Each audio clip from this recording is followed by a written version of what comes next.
Hi friends, எல்லோருக்கும் வணக்கம். இந்த வீடியோவில் வந்து எங்கள் ஊர் திருவிழாவை பற்றி தாங்க சொல்ல போகிறேன். இந்த டைம் வந்து நானும் அம்மனுக்கு காப்பு கட்டியிருந்தேன், பால் குடம் எடுத்தேன். நல்லா இருந்துச்சுங்க. நம்ம எங்கள் ஊர் அம்மன் வந்து ரொம்ப சக்தி வாய்ந்த அம்மன். நமக்கு ஏதோ வேண்டுதல் வச்சு நடக்கணும்னு நினச்சோன்னா கண்டிப்பாக நடக்கும். எனக்கு வந்து நிறைய விஷயம் நடந்திருக்கு. நான் அதுக்காக ஒரு டைம் வந்து பால் குடம் எடுக்கணும்னு சொல்லி வேண்டியிருந்தேன். அது வந்து இந்த டைம் பால் குடம் எடுக்க பாருங்கள். வாங்க வீடியோக்குள்ளே போகலாம். பால் குடம் பார்த்திங்கன்னா வீட்டில் இருந்தால் சாமி கும்பிட்டுட்டு எடுத்துகிட்டு போகணுன்னு சொன்னாங்க. அதனால் போயிட்டு குடத்துக்கு நூல்கண்டு கோவிலில் சுற்றி கொடுத்தாங்க. அதனால் வாங்கிட்டு வந்து பால் ஊற்றி எடுத்துகிட்டு போகலாம் அப்படின்னு சொல்லிட்டு எடுத்துகிட்டு வாங்கிட்டு வந்தாச்சு. சென்னு பால் ஊற்றிட்டு இருந்தேன். அப்புறம் அம்மாவும் அப்பாவும் சின்ன பால் குடம் எடுக்கிறேன்னு சொல்லிட்டு அம்மாவும் அப்பாவும் வந்திருந்தாங்க.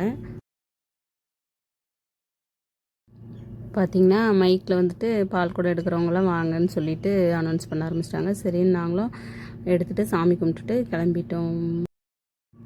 நான் போகிறதுக்குள்ளாரே பால் குடம் எடுக்கிறதுக்கு எல்லோரும் கொண்டு வந்து சிறப்பு தட்டு குடம் எல்லாமே கொண்டு வந்து ரெடியாக வச்சுட்டாங்க. நாங்கள் தான் கொஞ்சம் லேட்டாக போயிட்டோம்.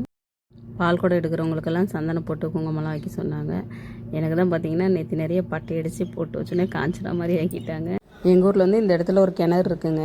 இந்த கிணத்துக்கிட்ட தான் வந்து ஃபஸ்ட்டு சாமி சக்தி அளிக்கிறதுலேருந்து எல்லா வேண்டுதல் நிறைவேற்றுறதுமே இந்த இடத்துல இருந்து தான் ஆரம்பித்து சாமி வரும். அதுக்கப்புறம் வந்து பட்டாசுல வெடிச்சிட்டு அதுக்கப்புறம் தான் ஊரை சுற்றி வந்து அதுக்கப்புறம் தான் கோவிலுக்கு எடுத்துகிட்டு போவாங்க.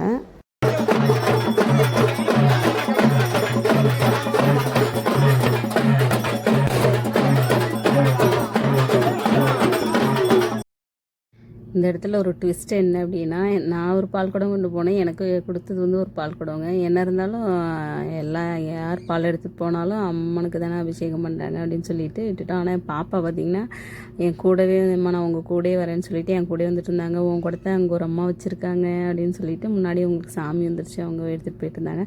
பாப்பா அங்கே பாருங்கள் உங்கள் கூட அங்கே முன்னாடி போயிட்டுருக்கு அப்படின்னு சொல்லிகிட்டே இருந்தாங்க.